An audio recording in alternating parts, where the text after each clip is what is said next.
Welcome to this explainer. Okay, if you own a home in Rancho Bernardo, you know the feeling. That sudden sinking pit in your stomach when the water pressure drops out of nowhere, or you get hit with a crazy spike in your utility bill. Or worst of all, you find that mysterious damp spot on your living room floor. You probably think, man, just my rotten luck, right?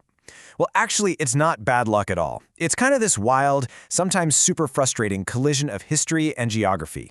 Literally, it's the legacy of 1970s residential construction slamming headfirst into notoriously hard inland water.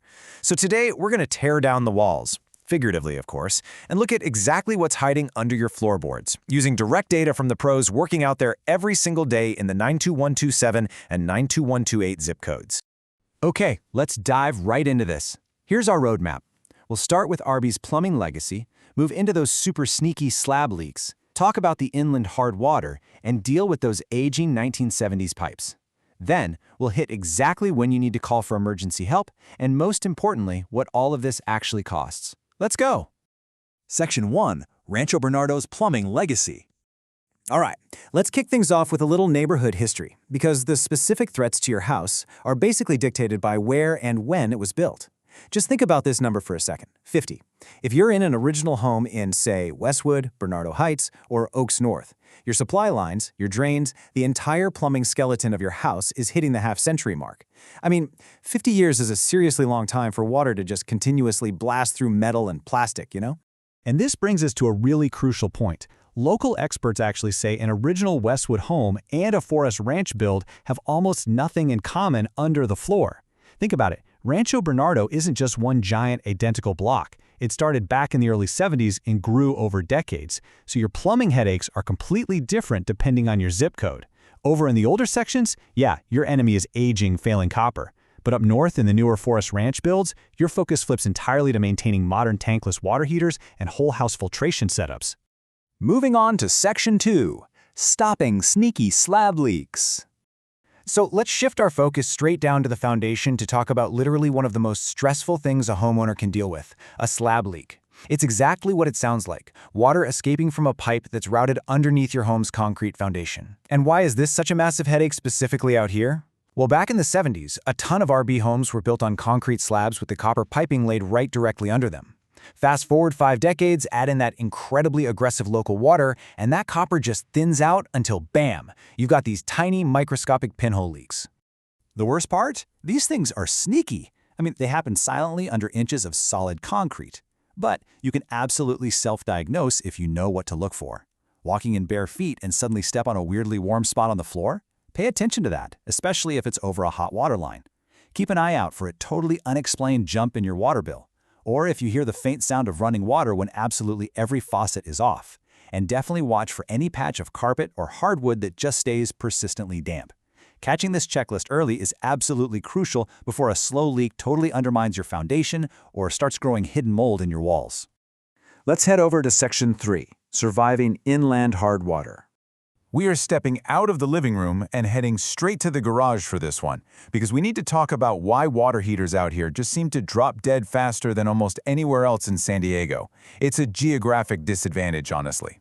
When you look at coastal San Diego water versus inland Rancho Bernardo water, the water hitting your house inland is carrying way more dissolved minerals. It is measurably harder, and those minerals, they don't just politely pass through your pipes, they settle out as this thick, crusty scale inside your water heater's tank, or they just aggressively coat the delicate little heat exchangers in a tankless unit. You can literally hear your appliances crying out for help. Seriously. If you walk into your garage and your traditional tank heater is rumbling or popping, kind of like an old coffee percolator, that's the sound of the heat struggling to blast through a thick layer of hardened sediment at the bottom of the tank. On the flip side, if you've got a modern tankless unit that suddenly can't keep up when 2 showers are running, yeah, it's heavily scaled up and desperately needs a professional descaling flush.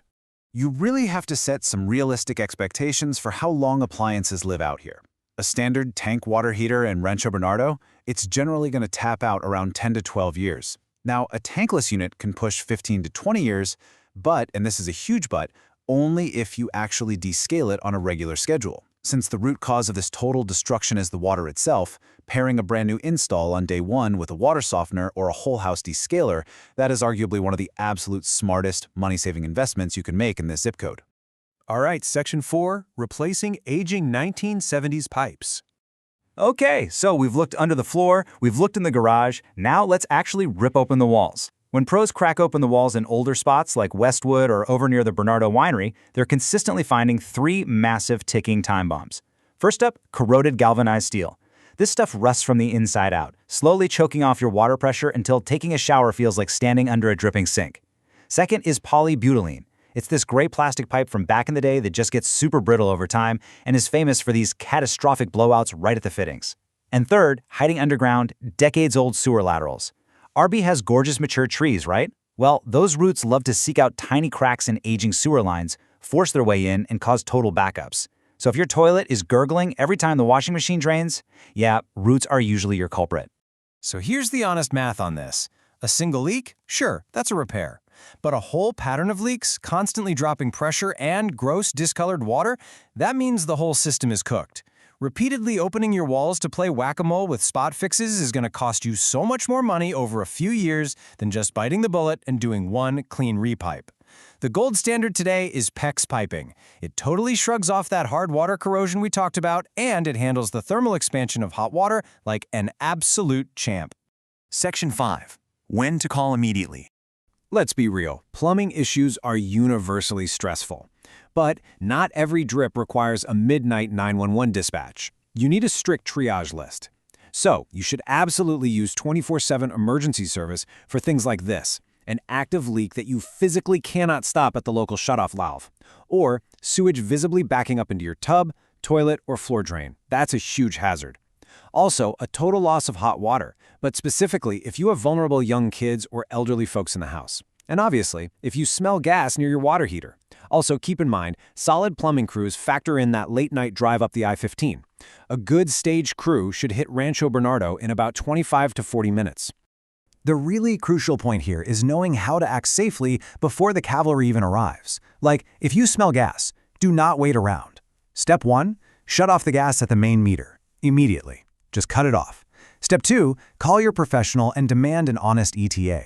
You want a company where an actual plumber picks up the phone, tells you how to mitigate the damage that exact second, and gives you a real, dependable timeline. Finally, Section 6. What it actually costs. Let's build some trust and look at the actual numbers, because nobody likes a surprise bill. Here is a totally transparent pricing breakdown for the RB area.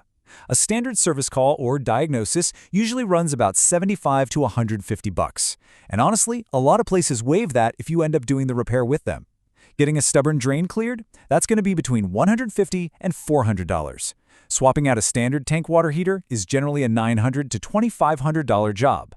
And that super sneaky slab leak we were talking about earlier, well, depending on the concrete work and whether they just do a spot fix or reroute the whole line, you're looking at a pretty wide range of $2,000 to $6,000. Oh, and for active adult communities like Seven Oaks or Oaks North, reputable companies are always going to guarantee this kind of upfront pricing before a single tool comes out of the truck.